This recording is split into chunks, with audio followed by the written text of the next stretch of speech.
Hello and welcome to 20 Lore Pro. Today I am joined here with Humble, who we just got to see in person at the Disney Lorcana Challenge in Dallas, Fort Worth, Texas. And I'm one of your announcers, as you've seen me on the screen, SirAshtown. How are you doing, Humble? I'm doing pretty good.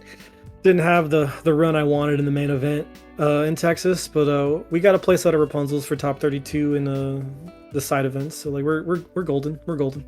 Yeah, I heard, and I got to see them earlier. How many players were in that side event? It was quite a few, right? Yeah, so fun fact, when I joined it, I was like, oh yeah, like I'll do 4 or 5 rounds, no big deal. It can't be that many. There was 300 people in the 9 a.m. side event. So it was another 8 rounds. So I got to just basically do run backs of the main event. I was not thrilled about it. Oh no. But yeah, but we got there. We got top 32. I got the goal of 75 tickets so I could snipe a place at a Rapunzel's. So wow, we're good. My Mufasa deck is now, I get to lose in style now. That's awesome. But you actually didn't play Ruby Amber Mufasa in the side event, did you? You played a different deck. No, so like I got kind of bad beats in day 1 of the main event. So like I did play Mufasa. Like my Twitter got to vote and they picked that. It didn't do bad. It was just like I was alive until round 7, and then I lost to game 1, and I wasn't gonna gatekeep my opponents, so I just like gave them the win. And then like round 8, like I said, I already had 30 points, and I was just like kind of going back and forth, having fun with my opponent because like they were also a newer player. So it's not that like it's unfortunate that I didn't get to top 64, but it was actually really cool to interact with some of the newer players in the community and like kind of try to be that bridge between social and competitive play. So it was actually really fun. Like I wouldn't trade it for the world at this point. That's amazing to hear. And for those of you at home wondering about the 30-point system, at the Dallas Fort Worth Disney Lorcana Challenge, the 30 points was kind of the marker for the highest ticket count you could get for rewards without going into the Let It Go prize range. And so if you got 30 points into the main event, you would get 20 tickets, which for that challenge was enough to get you a Rapunzel promo. So I got the Rapunzel promo from those 30, and then I got top 32 in the 9 a.m. Competitive challenge, which net gained me 75 tickets. So I was able to get the other 3. Oh my goodness. Excuse me. The other 3 Rapunzels off that. So that was pretty neat. That's a ton of tickets. Yeah. Well, I think there was a couple people, like first place in that one got 300. So like that was even more. Oh my gosh, I didn't even know 300. That's a lot. It's so my opponent that like I beat like the final round to get top 32. I actually found him because like he got top 64, I think. So we got like a T-shirt, and I had like 18 tickets left over, and I was like, hey, I don't want these. You can have these. Oh my gosh. Like he also got like a Rapunzel, but because I was talking to him afterwards, he was like, why'd you just give me these? Like you could have bought something else. I was like, I didn't want anything else. I was like, even if I won the 300 tickets, my plan was to get my 3 Rapunzels that I needed, turn around to like my other teammates or just random people in line and go, what do you want? Because like I didn't want anything else. Because the only thing I wanted was exactly Rapunzels. Because like the Cinderellas aren't going to get much use because like I don't play Steel. So like I knew I wanted to play with Rapunzels, and everything else I already had. So and really living up to that name, Corey, of Humble. You using those tickets to push community, and it's really great to hear that you were just that giving at the event. Yeah, I mean, like this, if I'm not gonna use them, like I'm not gonna sell them. Like it's like I'd rather just give them to someone who could use them for something they want, who's like maybe not kind of bummed out that they had not the showing that they wanted, they didn't get the placement that they wanted. So like I can at least give back a little bit. That's awesome to hear, and it's really cool to hear that they offered side events like that on the day 2 for those who were in the main event. It was the first one of its kind, so like they did listen to feedback and give us a more competitive side event on Sunday. I had no idea it was 8 rounds. I thought it was just a quick 5-rounder. I could maybe go do a draft. No, because by the time I was done, like the venue was almost closing, and like all my teammates were done with their top 64s, and it was time to go get some food. But I played 17 rounds of Swiss over the weekend, and it was grueling. And I did play red purple in that ruby amethyst, if you will. Kind of didn't want to run Mufasa into the gauntlet of Bucky's again. Just playing that many rounds, 17, like you were saying, of Swiss, That not only goes to show just the endurance that you have, the stamina to be able to play, but also your ability as a player to pilot a different style of deck to that level of success. It's really impressive.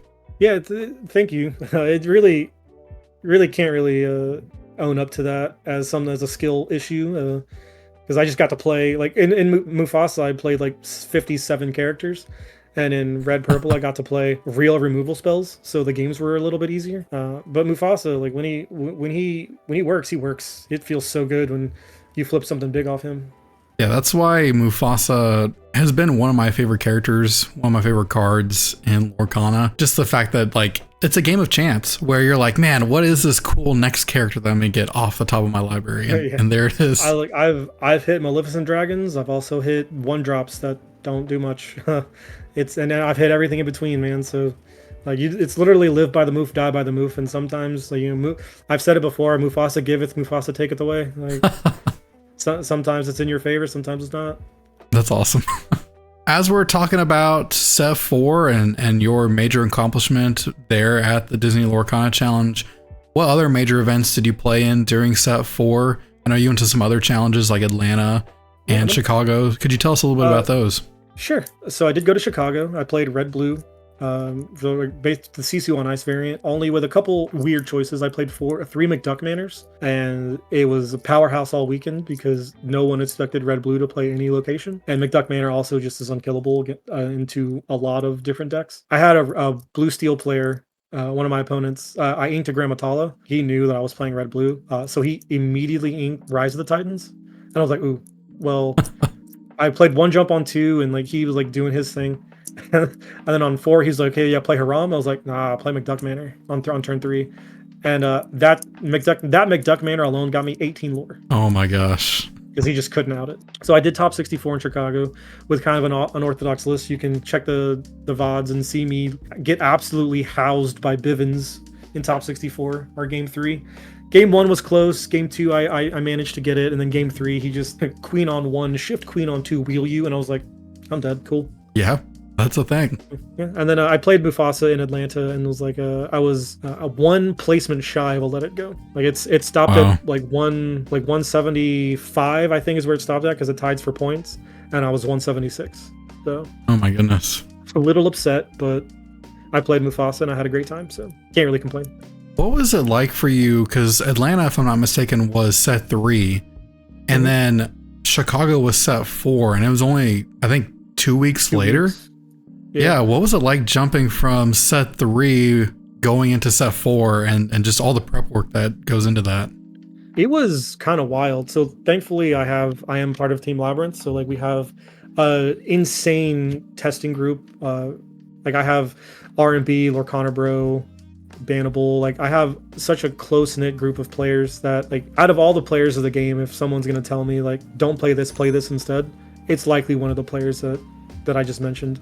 So like I always have that to kind of fall back on, even if I don't get the testing in that I want to get in.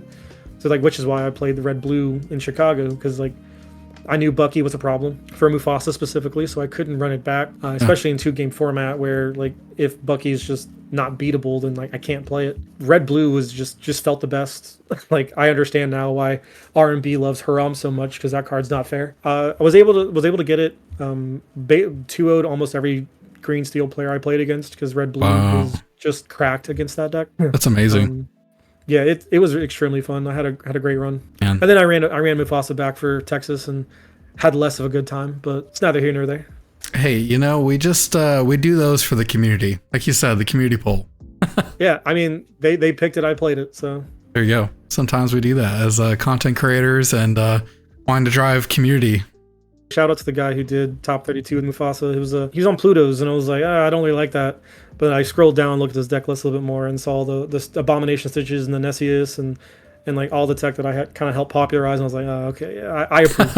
That's fun. I might not have got there, but like I'm taking it as a small W. No, that's pretty incredible. And there's a card specifically, I think you showed me one earlier, a Stitch that you've kind of popularized. Can you talk to us a little bit about that card?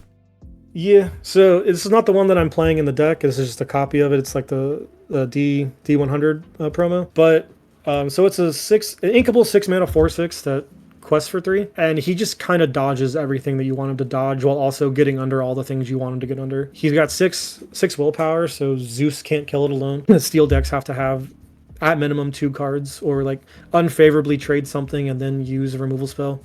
The Medusa, like the red decks, can't really deal with it unless they're playing Ice Block. But even then, like if you have to Ice Block Medusa, my guy, then like I'm still doing pretty well.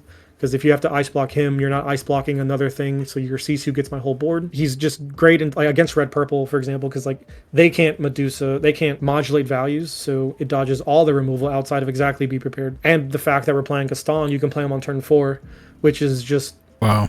Yeah. Worse for people. He's almost unremovable in a lot of the matchups you're going to face outside of like any Let It Goes or Dragonfires you're going to like run into from like very niche builds of certain decks. But so outside of that, like he started in the deck as a 2 of, and then he bumped into a 3 of, and he just quickly became a 4 of because the card was always just a house when I saw him.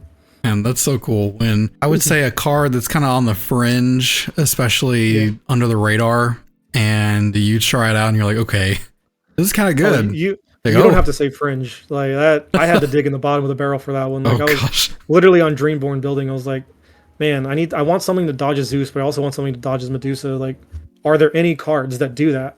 And there was one, and it was Stitch. I was like, I guess I'll see if people can deal with this. And like I said, he started at 2, and the games I was playing, when he came out, I literally flipped it off of Mufasa, and it was basically a jump scare to my opponent. Like he went back in his chair because he just couldn't deal with it. I was like, oh, well, this is good. Okay, let me play 3, and then same thing happened. Like Gaston on 3, Abomination on 4, and all of a sudden my opponents are looking at this card like, how do I kill this? I'm like, I don't know. Hopefully you don't, and I just win the game with it. But like. Wow. And then he quickly went from a 2 of to a 4 of because he was just that powerful. That's and he's inkable too, right? He is indeed inkable, which is especially in Mufasa where we're kind of starved for ink at this point. Yeah, he fits the bill perfectly. Yeah, he does indeed. It's one of my favorite cards. Well, talking about that Stitch and some cards that you may or may not play, could you share with us today a set 5 list as we're looking to go into the next set and maybe some of the things that you're brewing? For set 5, where we still have the aggro game plan, like we get to trade out Lilo for Daisy Duck as just a strict upgrade. Daisy Duck is just going to be a meta warping card in general. Not a lot of players in Lorcana, I don't think, understand what it's like to go through an aggro meta, and they're about to find out. But Daisy Duck just kind of fills a lot of the boxes that we were missing. Like the problem with Lilo was she was so easily removable, but Daisy Duck obviously is not very easily removable. So we have really powerful lines of like Daisy Duck into Piglet into Gaston. Gaston on 3 is kind of our linchpin. That's what we're really kind of trying to focus on. Gaston on 3, you can also go Gothel plus Rapunzel on turn 4 for immediate card advantage. You can play Pongo off of a Gaston to immediately activate its ability. So Gaston facilitates a lot of the quote-unquote unfair lines that this deck has access to, which at the heart we're just a really fair deck. We're playing like typically one character per turn and hoping it's good enough, which is why we have so many beefy characters that stick to the board, because if they get removed, then our game plan kind of falls short. So this is where I'm starting for set 5. Like you see 2 copies of the big Sisu to shift onto the little Sisu. That is a nod to aggressive decks. I'm thinking that they're going to be relevant. The cool thing about this strategy in particular is that opposing Daisy Ducks are good for us. Obviously, they're gaining 2 lore, which isn't ideal. But what this deck does lack is consistent draw power, which is why we have Pongo and Rapunzel, and the Surfer Stitches, but that's all conditional. So unless we can meet those conditions, we're not drawing any cards. So opposing Daisy Ducks will also fuel our hand in like no other thing possible.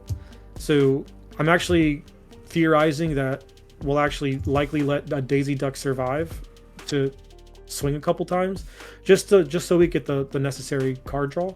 Mufasa as an archetype is just extremely proficient against other aggressive decks, because we have the ability to kind of go wide as well. Since the aggro deck wants to go wide, we also go wide, but we trade more efficiently. So like we have things like Gothel, our Mulan, like after your heal is extremely powerful.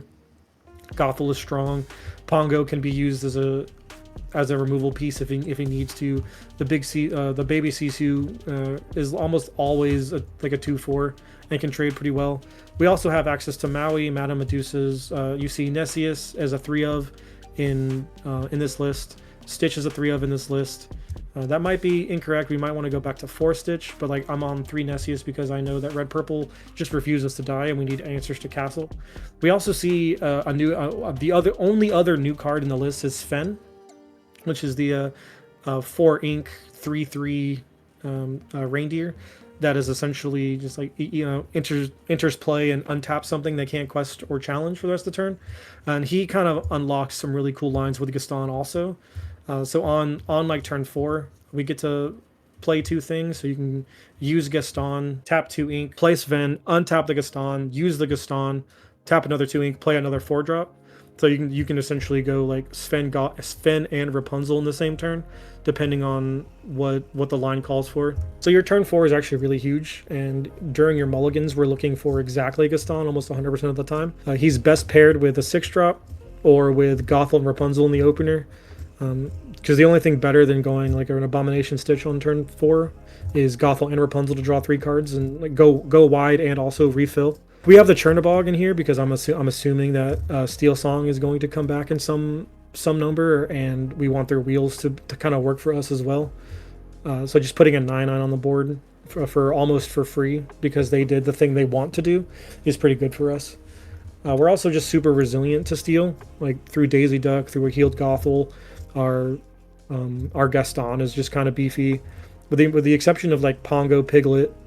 Everything kind of survives any 2 damage spells, so we are pretty good into steel matches in general. So I'm expecting the Chernobog to just kind of shore up that matchup a little bit more because the early game can be a little volatile against them. But other than that, the only matchup that is actually just unwinnable is the yellow-green deck. So you might see if the yellow-green deck is super popular, then these Daisy Ducks just become Plutos, and some number of the other uninkable cards have to become the human Sisus. So we have lines like Pluto into human Sisu, into Gaston, into Shift into the big Sisu. That way it just kind of wipes boards on opposing aggro decks. It's also that's the only line we really have against yellow-green that is potentially game-winning, because it's like 90-10 their favor. Wow, that is a big difference, 90-10. And do you think that we will see an influx of these amber deck lists? I believe so. Through our internal testing, like the deck has just proven way more impressive than Bucky ever has been. When the Bucky ban, or not ban, but the errata rather, when that got announced, I was kind of upset that I wasn't going to Toronto because I could play Mufasa and it would just be very well positioned until I tested against yellow-green. And now that Bucky is gone, it's the only deck that really checked yellow-green. Yellow-green was way more impressive than Bucky ever was. So the fact that they're doing the same thing Bucky was doing, but now they also have a board wipe that gets around you, Mufasa, it's borderline unwinnable. Like the games that you do win against this deck, the opponent had to play very incorrectly or get very unlucky, which is kind of not where you want to be, right? Like, not wonderful. That's why my Toronto list is actually on the Plutos. The biggest thing with this deck is, like I said, you're going to be playing very fair for the majority of the game, where a lot of decks are going to be able to deploy multiple things per turn, or they're playing, like red purple, for example, can play a rabbit and then like use a Maleficent to sing of friends, and then they're gaining card advantage and they're playing multiple things a turn. We're almost always playing one thing a turn. Gaston is the only card that kind of facilitates us playing multiple things, and Sven being a facilitator for Gaston is actually huge. So making sure Gaston survives is number one, our biggest priority, because it is the only thing that lets us play kind of ahead, right? Like a Medusa on turn 4 is very good. A Nessius on turn 4 against red purple is very good. Turn 5 Surfer Stitch is back-breaking. So being able to just kind of fly out some of these some of these plays and also just play multiple things, right? Because like there are sometimes you can just like use Gaston, play a Piglet for free, and then you also get to play a Mufasa, and then now you're representing 5 lore next turn, even if they kill the Gaston, because guess what? Deck's all gas. It's just all dudes. So you're always able to trigger the Piglet, which is why we have 8 1-drops, because triggering Piglet on turn 2 is kind of so important, especially if we're going into like aggro races. Like if my opponent goes Daisy into like Simba, for example, and I go Daisy into Piglet, I'm winning that race. I'm very happy with this deck. If the yellow-green deck didn't exist, then like I feel like this would be a direct front runner. Bucky was the only thing that was kind of keeping it down. Red-purple obviously might have a good matchup because it's Jund's gonna Jund. It's gonna do the thing against at least 50% of the time, all the time. You're really kind of rolling the dice on your matchups in Toronto, which is like you'll see on screen the Toronto list that I brewed up, and this does have the Pluto, 3 copies of Pluto to go like Pluto Gaston, or Pluto into Gaston, play a 6-drop on turn 3 is pretty powerful.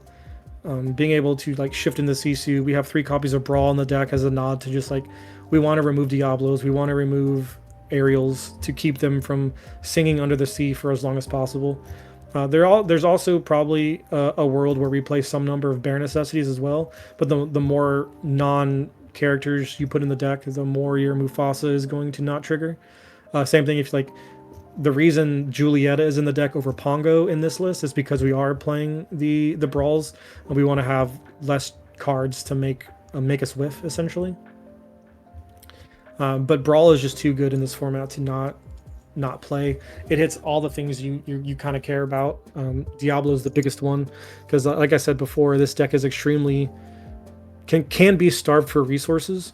So drawing cards is extremely necessary, and it's never good if we get to draw cards. It's great if I get to draw cards, but it's bad if we get to draw cards. So we need to be able to kill those Diablos. Which is another reason that Gaston is so powerful, right? Because like Gaston on turn 3 facilitates Medusa on turn 4, and then we just kill Diablo, and like that's typically just extremely powerful in his own right. Now with set 4, knowing that we see kind of a change in Bucky, whether some people want to call it a nerf or really an errata that we saw from Bucky, do you think that we're still going to see the powerhouse of Diablo show up in these Emerald Steel lists at Toronto? I think so. So like even without Bucky, Diablo is just generically a good card. I think that we're not going to see it in Emerald Steel because I don't know if we're going to see Emerald Steel.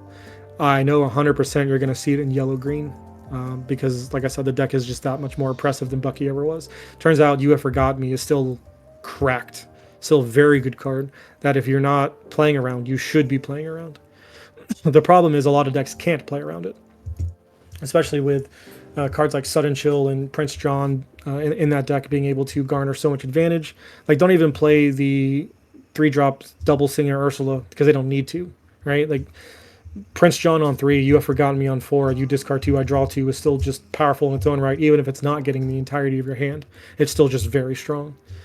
So they basically play the same way Bucky did, but instead of playing quote unquote a bad deck, if you don't, because like if you break down the card choices in the green steel Bucky lists, like if you don't have Bucky on turn 2, your deck just kind of doesn't do anything.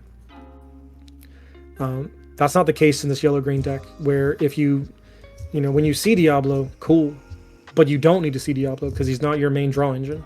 He's just another piece that your opponent has to deal with, especially because the baby Diablo just gives you free information. Like even the line of baby Diablo into Ursula, or baby Diablo before you Ursula, is just so powerful to see, like, is this Ursula going to hit? Is there anything that I need to get out of my opponent's hand that's detrimental to my game plan? Because if not, I'm just going to play another 2-drop. If I need to take like a 1 jump ahead, then like I have the Ursula that I can deploy. But having the baby Diablo to just like play out and then get the information so you can kind of sculpt your turn is very underrated and extremely powerful. Well, this is a pretty exciting time, I think, for Lorcana, as we're not only getting a new set with set 5, and we're getting some really, I think, powerful cards. but also to see kind of what happens in Toronto, because it is kind of like an ending to a format and a first taste to big changes to come. Yeah, I'm not sure if you played Yu-Gi-Oh, or anyone watching this has played Yu-Gi-Oh, but I've been comparing it to Edison format, since it is just going to be a one format event. So I'm hoping that the format without Bucky is diverse enough that we get to kind of revisit this format in a couple years if people have, you know, a better understanding of the game and are able to formulate other decks that could have competed now, but just in the future. And like I'm kind of excited to see that. It's something that's definitely a ways out, but it's something that I'm excited for. Well, that's really exciting and really cool just to kind of see into kind of what you've been brewing and hear about everything from set 4 and going into set 5. Any upcoming content or things that we could be looking forward to from you over at Team Labyrinth, Humble? We just came out with episode 3 of Lab Rats. That's the series that R&B and myself kind of do, where we test it so you don't have to. We've been kind of doing it every couple weeks, maybe once a month. But now with set 5 coming out, we are looking to hopefully do it weekly. We've just been kind of being mad scientists, just in the laboratory, just making every single thing try to work the best we can. And we're really excited to get our hands on these physical cards and start shooting more episodes of Lab Rats to see if there's any new contenders. Like obviously your red purples, your yellow greens, they're always going to exist. Like those are not going anywhere. But we're trying to make new color pairings work. Like I got a blurple deck that I'm working on. I have a green purple deck that I'm working on. I have a green blue deck that I'm working on. I'm just trying to see if there's anything cool that could be released in the meta for set 5. That's really cool to hear, and we'll be looking forward to that next episode that y'all are coming out with. And y'all have kind of hit some milestones, right, with Labyrinth recently with your member count? So we just hit 1,000 subscribers on YouTube this week. That was actually like right before the airing of episode 3 of Lab Rats, so that was huge for us. So thank you guys. Like anyone who's been subscribed to the channel and enjoys the content, we have you to thank. We couldn't do this without you. Gosh, congratulations on that, Humble. I know that's a big milestone for you and for Labyrinth and the whole community, honestly. Yeah, it's like Lab Rats started as just a thing I wanted to do, like with my friend, and it's turning into something way cooler. Like obviously it's still just me and one of my best friends just hanging out playing games of Lorcana, and it's starting to turn into something just like a movement almost. It's like kind of surreal. Really nice to see. That's really cool. And I'm excited that we kind of get to be at the beginning of it, with your 3rd episode, and we're hoping that there's many more to come. Yeah, episode 4 is coming out. The goal is during set 5, or at least the beginning of set 5, we want to start taking suggestions from the audience and trying to see if we can make those decks work, to see, kind of own up to the name of the motto of we test it so you don't have to, just to see if we can make these decks work. Like obviously some color pairings just are gonna miss, right? Like yellow blue is still, I think it's close. I don't think it's 100% there competitively speaking. I think it's a very viable like social level deck, but I don't think it's quite there competitively speaking yet. But again, like you request it, we'll test it. It's definitely something we're very interested in. That's amazing. And we'll make sure for all of you watching at home that if you want to follow Humble or anyone from Labyrinth, these decks that he's been talking about and really everything that Humble is doing, we're going to have all of those links to those in our description below. So go ahead and give Humble a follow. And thank you so much for joining us today, Humble. We really appreciate you coming. Not a problem, man. Thanks for having me. Also, just one quick shout out. If anyone here is not in the Labyrinth TC Discord, if you are subscribed to our Discord and one of our General Managers tab, you do get, you can redeem a 30-minute coaching session for free once a month with any one of the Lab Boys. So obviously, I'm here, but you can always take your pick from anyone else. Well, hey, Humble, thank you so much for joining us today. Thank you for having me. Hopefully we'll hear from you in the future and of your success. And thank you all for joining us here today with 20 Lore Pro. We'll see y'all in the next video. Bye.